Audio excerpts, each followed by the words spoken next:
October నుంచి ఫిబ్రవరి వరకు గురువు వక్రీకరించి వక్రత్యాగం చేశాడు. ఇప్పుడు మనకి ఎలా ఉంటుంది? సంవత్సరంలో 3 నెలలు ఇప్పుడు ఎంతో కష్టంగా ఎందుకు ఉంటుంది? 9 నెలలు మాత్రమే ఎందుకు బాగుంటుంది? కొంతమందికి 3 నెలలు మాత్రమే బాగుంటాం, 9 నెలలు బాగోపోవడం ఎందుకు జరుగుతుంది? గురువు దశ కానీ గురువు అంతర్దశ జరిగేవాళ్ళు కానీ అసలు ఈ దశ అనుకూలించాలంటే ఏం చేయాలి? గ్రహాలన్నింటిలోనూ అత్యంత శుభగ్రహమైన గురువు యొక్క అనుగ్రహం పొందాలంటే మీ రాశిని బట్టి మీరు ఏం చేస్తే బాగుంటుంది? ఇప్పటి వరకు ఎన్నో చోట్ల మీ సమస్యకు పరిష్కారం కోసం వెతికి అనేక డబ్బులు పోగొట్టుకుని అలసిపోయారా? ఇక మీ సమస్యలు ఎట్టి పరిస్థితుల్లోనూ తీరవనుకుంటున్నారా? అయితే ఒక్కసారి మీకు ఎటువంటి సమస్య ఉన్నా సరే గాయత్రి జ్యోతిషాలయాన్ని సంప్రదించండి. అసలు మీ సమస్యకు కారణమైన పాపగ్రహాలని కనిపెట్టి అవి పెట్టే బాధలకు దశమహావిద్యల ద్వారా, అలాగే ఇప్పుడు ఎంతో ఫేమస్ అవుతున్న సీక్రెట్ బుక్ మెథడ్ ద్వారా మీకు 100% సొల్యూషన్ కేవలం 2000 రూపాయలకు అందిస్తాం. మరి ఎటువంటి ఫీజు కూడా మీ నుండి ఎక్స్ట్రా వసూలు చేయం. కేవలం 40 నుంచి 60 రోజుల్లోపు మీ సమస్యకు 100కు 100% పరిష్కారం దొరుకుతుంది. దానికోసం మీరు మీ పుట్టిన తేదీ, పుట్టిన సమయం, పుట్టిన ఊరి వివరాలను 9160803649 అనే నంబర్కు వాట్సాప్ ద్వారా పంపించి గూగుల్ పే లేదా ఫోన్పే ద్వారా 2000 రూపీస్ పే చేసి స్క్రీన్ షాట్ని అదే నెంబర్కి వాట్సాప్ ద్వారా పంపండి. కేవలం 10 రోజుల్లోపు ఒకరోజు ముందుగా మీకు టైం ఇన్ఫామ్ చేసి ఆ టైంకి మేము ఫోన్ చేసి మీ సమస్యకు పరిష్కారం తెలుపుతాం. 100కు 100% మీ సమస్యకు పరిష్కారం దొరుకుతుంది. గురువు వక్రం మనకి అక్టోబర్ 9, 2024 నుండి ఫిబ్రవరి 4, 2025 వరకు గురువు వక్రం తిరిగాడు. వక్రం తిరగడం అంటే వృషభ రాశిలో ఉన్న గురువు మిథున రాశిలోకి వెళ్లకుండా మిథున రాశి నుంచి వెనక వైపుకి రావడం అన్నమాట. అంటే గురువు అంటే ఏంటంటే మన జాతక చక్రంలో గురువు యొక్క ప్లేస్ అనేది పూర్వజన్మలో మనం చేసుకున్న పుణ్యాన్ని బట్టి ఏర్పడుతుందన్నమాట. దానివల్ల గురువు బాగుంటే ఆ వ్యక్తికి ఇప్పుడు ప్రజెంట్ లైఫ్లో మనీ కానివ్వండి, సంతోషాలు కానివ్వండి, పిల్లలు కానివ్వండి, వాళ్ళ ఆరోగ్యాలు, మీ ఆరోగ్యాలు, తల్లిదండ్రులు ఆరోగ్యాలు, ఒక రకంగా చెప్పాలంటే కంప్లీట్ కంఫర్ట్ అనమాట. అతను పేదవాడవనివ్వండి, మధ్యతరగతి వాడవనివ్వండి, కోటీశ్వరుడు అవనివ్వండి, ఎవరైనా సరే వాళ్ళ జీవితం అంటే మనం వెళ్ళగానే బస్ స్టాండ్లో బస్సు దొరికేయటం, లేకపోతే ఏదైనా చిన్న పని అనుకోగానే టక్కన అయిపోతాం. ఎందుకు? కార్డు పట్టుకుని ఏటీఎంకి వెళ్తే టక్కన మనం వెళ్ళిన ఒకే ఏటీఎంఏ పనిచేయడం, అలా కాకుండా 5-6 ఏటీఎంలోకి తిరిగినా సరే డబ్బు రాకపోవడం, ఇలాంటివన్నీ కూడా, ఇలాంటి చిన్న చిన్న విషయాలన్నీ కూడా గురువు మీద ఆధారపడతాయి. గురువు బలం ఉన్నవాడు ఎన్ని కష్టాలు వచ్చినా ప్రశాంతంగా ఏసీ వేసుకుని బెడ్రూమ్లో కూర్చొని బాధపడతాడు. గురుబలం లేనివాడు ఎండలో మాడిపోతూ బాధపడతాడనమాట. ఒక రకంగా చెప్పాలంటే గురుబలం అనేది కంప్లీట్గా కంఫర్ట్స్కి సంబంధించిందనమాట. గురువు అంటే సుఖాలు, సంతోషాలు. అయితే ప్రతి వ్యక్తికి కూడా గురువు వక్రం వచ్చినప్పుడు, గురువు మామూలుగా ఉన్నప్పుడు డిఫరెన్స్ ఉంటుంది. మీరు ప్రతి ఒక్కరు కూడా లైఫ్లో ఈ డిఫరెన్స్ని అబ్జర్వ్ చేసుకోవాలి. ప్రతి సంవత్సరం 3 నెలల పాటు గురువు వక్రీకరిస్తూ ఉంటాడు. ఒకసారి ఆగస్టు, సెప్టెంబర్, అక్టోబర్ అవ్వచ్చు, ఒకసారి సెప్టెంబర్, అక్టోబర్, నవంబర్, ఈసారి వచ్చిందంటే అక్టోబర్, నవంబర్, డిసెంబర్, జనవరి, ఇలా 3-4 నెలల పాటు గురువు వక్రీకరించినప్పుడు ఒకలాగా, అంటే సంవత్సరంలో మీరు అబ్జర్వ్ చేస్తే ఒక 3 నెలలు హార్డ్గా ఉండడం, 9 నెలలు బాగా ఉండడం, లేదంటే సంవత్సరంలో 3 నెలలే బాగుంటాం, 9 నెలలు హార్డ్గా ఉండడం, ఇదంతా కూడా గురువు వక్రం వల్లే జరుగుతుందన్నమాట. అంటే ఇది గురుమహదశ జరిగే వాళ్ళకి, గురువు అంతర్దశ జరిగే వాళ్ళకి ఎక్కువ 100కు 100% ఎఫెక్ట్ అనేది ఉండే అవకాశం ఉంటుంది. మిగతా వాళ్ళకి మాత్రం నార్మల్గా ఉంటుంది. మిగతా వాళ్ళు అనే పదం చాలా ఇంపార్టెంట్ అనమాట. మనం చాలా దురదృష్టవంతులు, లేకపోతే చాలా ఇబ్బందులు ఉన్నప్పటికీ కూడా ఈ గురుబలం, మిగతా గ్రహాలు ఎలా ఉన్నా సరే గురుబలంతో సర్వే అయిపోవటం అనమాట. అంటే మనం ఎలాంటి ఇంట్లో పుట్టినా, ఎలాంటి పరిస్థితుల్లో ఉన్నప్పటికీ కూడా ఆ టైంకి ఏదో చివరి నిమిషంలో ఏదో మిరాకిల్ జరిగి మన పరిస్థితులు స్మూత్గా వెళ్ళిపోతున్నాయి అంటే దానికి కారణం గురుబలం ఉండడం. అలాంటి స్మూత్నెస్ అనేది ఈ వక్రీకరించినప్పుడు ఉండదన్నమాట. ఆ టైంలో రకరకాల ఇబ్బందులు, ఇంట్లో ప్రశాంతత లేకపోవటం, ఎప్పుడు చూడనంత బాధలు అనుభవిస్తున్నారంటే గురువు వక్రించినప్పుడు చాలా వరకు కూడా ఆ మనిషికి ఎందుకు బతుకుతున్నామా అని ఆ సంవత్సరంలో 3 నెలలు అనిపించే అవకాశం ఉంటుందన్నమాట. చాలా కష్టంగా ఉంటుంది. మనం చేసే పూజలు పనిచేయవు, మనం గుడికి వెళ్తే అవి పనిచేయవు, మనం ఇంతవరకు చదివే మంత్రాలు పనిచేయవు, ఏవి కూడా పనిచేయమంట ఆ 3 నెలలు. మళ్ళీ గురువక్రం అయిపోయిన తర్వాత ఒక్కసారిగా అంతా కూడా ఏదో మన మీద మట్టిని ఎవరో కడిగేసినట్టుగా చాలా చక్కగా ఉండే అవకాశం ఉంటుంది. ఇదంతా కూడా ఎవరికంటే గురువు జాతకంలో నార్మల్గా ఉన్న వాళ్ళకి మాత్రం. అదే గురువు జాతకంలో వక్రీకరించి ఉన్న వాళ్ళకి ఏముంటుందంటే లైఫ్లో ఫస్ట్ పాయింట్ ఏంటంటే అతను అమ్మాయి అయినా అబ్బాయి అయినా ఒక వ్యక్తిని బాగా ఇష్టపడతాడనమాట, విపరీతంగా ఇష్టపడడం అనమాట. బాగా అట్రాక్ట్ అయిపోయి అతను సంతోషంగా ఉంటేనే ఇతను సంతోషంగా ఉండడం, అది భార్యాభర్తలు అవ్వచ్చు, బయట వాళ్ళు అవచ్చు, వాళ్ళు సంతోషంగా లేకపోతే వీళ్ళు సంతోషంగా లేకపోవడం, ఇది ఒకటి ఫస్ట్ అనమాట. నెక్స్ట్ ఏంటంటే జాతకంలో గురువు వక్రించి ఉన్న వాళ్ళకి కన్ఫ్యూజన్ లైఫ్ మీద, డైరెక్షన్లెస్ లైఫ్ అనమాట.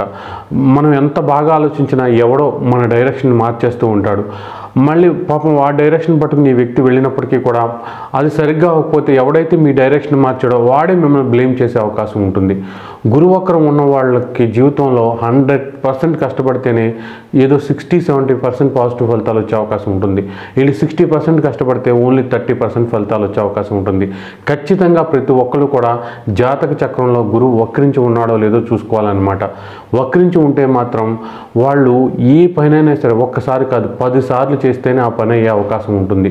ముఖ్యంగా గురుమహాదశ, ఎవరైనా చెప్తారు గురుమహాదశ అనగానే చాలా బాగుంటుంది, రాబోయే రోజుల్లో అద్భుతంగా ఉంటుందని. మీ గురుమహాదశ కలిసి రావట్లేదు, గురుమహాదశలో ఇబ్బందులు వస్తున్నాయంటే కంప్లీట్గా అయితే గురువు వక్రీకరించి ఉండాలి, లేకపోతే గురువు పూర్తిగా నీచిపట్టు ఉండాలి. ఇలా ఉంటే మాత్రం మీకు వక్రం టైంలోనే పూర్తి ఏదో బాగుందనిపిస్తుంది, వక్రం లేని టైంలోనే మాత్రం ప్రతిరోజు కూడా ఏదో బాగా ఇబ్బందులు గాను చిరాకులు గాను ఉండే అవకాశం ఉంటుందన్నమాట. ఇక ఈరోజు వీడియోలో ఏం చెప్పాలనుకుంటున్నామంటే, ఇప్పుడు మనకు అక్టోబర్, నవంబర్, డిసెంబర్, జనవరి, ఫిబ్రవరి ఈ టైం అంతా అయిపోయింది, గురువక్రం కంప్లీట్ అయిపోయింది. రాబోయే రోజుల్లో గురువు వక్రత్యాగం చేయడం వలన తప్పకుండా చాలా వరకు మంచి ఫలితాలు అనేవి రాబోతున్నాయి. అవి ఎవరికి రాబోతున్నాయి? జాతకంలో గురువు వక్రం లేని వాళ్ళకి రాబోతున్నాయి. వక్రం ఉన్న వాళ్ళకి మాత్రం చెడ్డ రోజులు రాబోతున్నాయి. మీ రాశిని బట్టి మీకు ఎలాంటి ఫలితాలు రాబోతున్న విషయాన్ని తెలుసుకుందాం. మీన రాశి వారికి రాశ్యాధిపతి గురువు, 10వ స్థానాధిపతి గురువే, 3వ స్థానంలో ఉన్నాడు, వక్రీకరించున్నాడు. ఈ అక్టోబరు, నవంబరు, డిసెంబరు, జనవరి, ఫిబ్రవరి ఒక 5 నెలలుగా మీన రాశి వారికి రకరకాలుగా ఉందన్నమాట. ఎలా ఉందంటే వాళ్ళకే తెలియదు. ఉద్యోగంలో డెవలప్మెంట్ లేదు, కెరియర్ పరంగా ఏం జరుగుతుందో తెలియదు, రాజకీయాల్లో తిరిగే వాళ్ళకి ఏం జరుగుతుందో తెలియదు, ఎలా ఉంటుందో అర్థం కావట్లేదు, అసలు ఏ డిసిషన్ తీసుకుంటే కెరియర్లో అర్థం కావట్లేదు. దీంతోపాటు లగ్నంలో రాహు ఉండడం, దానికి సంబంధించి పిచ్చి పిచ్చి పనులు, పిచ్చి పిచ్చి ఆలోచనలు, మనకు జరుగుతున్నది వేరు, మనసులో ఉన్నది వేరు, రకరకాల పరిస్థితులు, రకరకాల మూడ్స్, రకరకాల సమస్యలు, వీటితో మీన రాశి వారు ఈ వక్రం టైంలో చాలా ఇబ్బంది పడ్డారు. అలాగే కమ్యూనికేషన్ వల్ల చాలా ఇబ్బందులు, మనం ఎవరినో ఏదో మాట అనడం, లేకపోతే మనం ఏదో యూజ్ చేసుకుని వాడుకునే వాళ్ళని ఎదుటి వాళ్ళు అనడం, అన్నదమ్ములు, అక్క చెల్లెళ్ళు, ఫ్రెండ్స్తో కూడా రిలేషన్స్ పూర్తిగా దెబ్బతిన్న మీన రాశి వాళ్ళందరికీ కూడా చాలా చక్కగా పరిస్థితులు మారే అవకాశం ఉంటుంది. అయితే అందరికీ మారుతుందా అంటే కాదు. వ్యక్తిగత జాతకంలో గురువు వక్రించి ఉన్న వాళ్ళకి, వక్రించి లేని వాళ్ళకి కూడా డిఫరెన్స్ అనేది ఖచ్చితంగా ఉంటుంది. వ్యక్తిగత జాతకంలో కనుక గురువు వక్రించలేకపోతే, ఎవరికైతే గురుమహాదశ జరుగుతుందో, గురువు అంతర్దశ జరుగుతుందో వాళ్ళకి 100% పాజిటివ్ రిజల్ట్స్ వస్తాయి. మిగతా వాళ్ళకి ఖచ్చితంగా గురువు అనేవాడు అందరికీ కావాలి కాబట్టి వాళ్ళకు కూడా చక్కటి పాజిటివ్ రిజల్ట్స్ వస్తాయి. అయితే ఇక్కడ ఏంటంటే ఏ వాటికి సంబంధించి పాజిటివ్ రిజల్ట్స్ వస్తాయి అంటే, ముఖ్యంగా మీకు ఒక డైరెక్షన్ అనేది, అంటే ఏంటంటే ఇలా ఉండాలి, ఇలా ఉండకూడదు, ప్రతిరోజు కూడా మన లైఫ్ని ఎలా తీసుకువెళ్ళాలి, మనకి హెల్త్ బాగోలేదు, కుటుంబ సభ్యులకి హెల్త్ బాగోలేదు, ఏం చేస్తాం, కంగారు పడకూడదు, కంగారు పడకుండా ఏదో రకంగా వీటిని మనం సెట్ చేసుకోవాలనే జ్ఞానం గురువు ఇస్తాడు. అలాగే గురువు చూస్తున్న స్థానాలు, ఉన్న స్థానం నుంచి 3వ స్థానానికి సంబంధించి కొంతవరకు అన్ని ఇబ్బందుల్ని ఫ్రెండ్స్తో కానీ, సిబ్లింగ్స్తో కానీ మీరు అన్న మాటలు కానీ క్షమాపణలు చెప్పుకోవడం, లేకపోతే వాళ్ళే ఆటోమేటిక్గా మీరు అలా అనేవాళ్ళు కాదని అర్థం చేసుకోవడం, కొంతవరకు వాళ్ళందరూ మాట్లాడడం అనేది మీకు ఒక పాజిటివ్నెస్ని ఇచ్చే అవకాశం ఉంటుంది. ఇక భార్యాభర్తల మధ్య సఖ్యత ఏర్పడడం, ఇంతవరకు చేసిన తప్పులకి మీరు క్షమాపణలు మీకు చెప్పుకోవడం, లేకపోతే బయటకు చెప్పడం, కొంతవరకు ఇలా చేయకూడదు అనుకోవడం, డైరెక్షన్లెస్గా చేసిన కొన్ని పనుల నుంచి కొన్ని గుణపాఠాలు నేర్చుకోవడం, లేకపోతే వాటిని కంప్లీట్గా సెట్ చేసుకోవడం అనేది చేసే అవకాశం ఉంటుంది.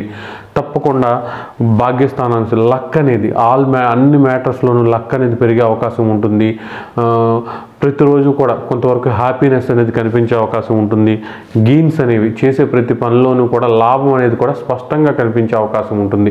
మొత్తం మీద గురువు నార్మల్గా ఉంటే వ్యక్తిగత జాతకంలో గురుమహదశ జరిగే వాళ్ళకి, గురువు అంతర్దశ జరిగే వాళ్ళకి తప్పకుండా మంచి ఫలితాలే వచ్చే అవకాశం ఉంటుంది. అలా కాకుండా మీకు గురువు కనుక వ్యక్తిగత జాతకంలో వక్రీకరించి ఉన్నప్పుడు మీకు ఇబ్బందులు వచ్చినా, అవి అటు ఇటుగా వచ్చినా, నార్మల్గా ఉన్నప్పుడు కూడా మీకు కొంతవరకు ఇబ్బందులే వచ్చే అవకాశం ఉంటుంది. ఫస్ట్ మీకు గురువు కనుక వక్రించి ఉంటే మీరు ఒక లవ్ చేయడం, లేకపోతే ఎఫ్ఐఆర్స్ ఇలాంటి విషయాలకి కంప్లీట్గా దూరంగా ఉండండి.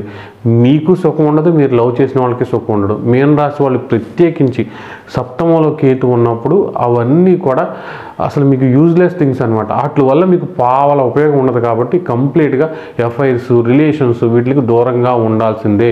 ఎందుకంటే మీరు సుఖపడరు, మీతో రిలేషన్లో ఉన్న వాళ్ళు సుఖపడే అవకాశం ఉండదు.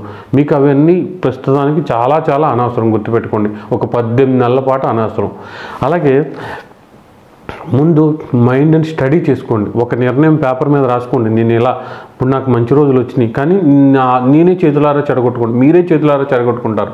ఎందుకంటే నిమిషానికి ఆలోచన మారిపోవడం, జరిగే ప్రతి దానికి కూడా మళ్ళీ ఆలోచన మారిపోవడం, ఇవాళ ఉన్న ఆలోచన రేపు ఉండకపోవడం, రేపు ఉన్న ఆలోచన ఎల్లుండి ఉండకపోవడం, ఇలా బాగా ఇబ్బంది పడే అవకాశం ఉంది. కాబట్టి కొంతవరకు ఫిక్స్డ్గా ఆలోచనను పెట్టుకుని మంచో చెడో తర్వాత ముందు మీకు మంచి జరిగిద్దో చెడు జరిగిద్దో పక్కన పెడితే మీరు ముందు ఎలా ఉంటున్నారు అనేది మీన రాశిలో గురువు వక్రీకరించి జాతకంలో ఉన్నవాళ్ళు చూసుకుంటేనే మంచి ఫలితాలు వచ్చే అవకాశం ఉంటుంది.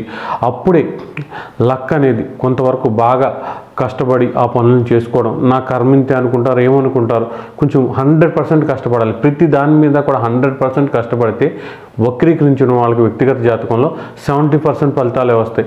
కాబట్టి కంప్లీట్గా మీ కర్మను నిర్వర్తించండి, ఫలితం గురించి ఆలోచించకండి, ఖచ్చితంగా మేలు జరుగుతుంది. ఇక ఖచ్చితంగా ఇలా కనుక మీరు హార్డ్ వర్క్ బాగా చేసుకుంటూ ఒక డైరెక్షన్తో చక్కగా వెళ్తే పనులన్నీ కూడా ఆటోమేటిక్గా లాభదాయకంగా మారే అవకాశం ఉంటుంది, సంతృప్తిగా ఉండే అవకాశం ఉంటుంది. మీన రాశిలో ఉండి గురుదశ కానీ గురు అంతర్దశ కానీ జరుగుతున్న వాళ్ళు, వ్యక్తిగత జాతకంలో గురువు వక్రించిన వాళ్ళు తప్పకుండా గురువుకు సంబంధించిన జపాలు చేయించుకోవాలి ఒకసారి. అలాగే శనగలు దానం ఇవ్వాలి ఒక 11 గురువారాలు.